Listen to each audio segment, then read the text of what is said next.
Well, I got close. I got 4 more parts to solder on, and I'm ready to test it. I did some intermediate tests.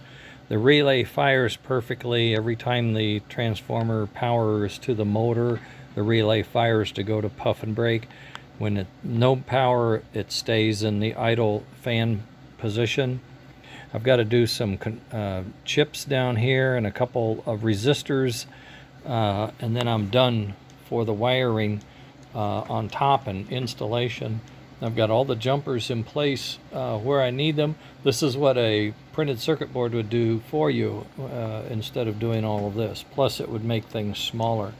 I'm going to try to find a smaller 3-volt regulator because this is really a bazooka, and I think I can come up with something smaller that would save us some space and allow some room for the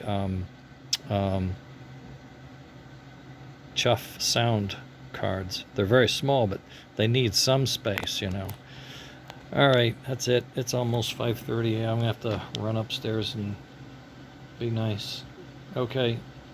Later, gang.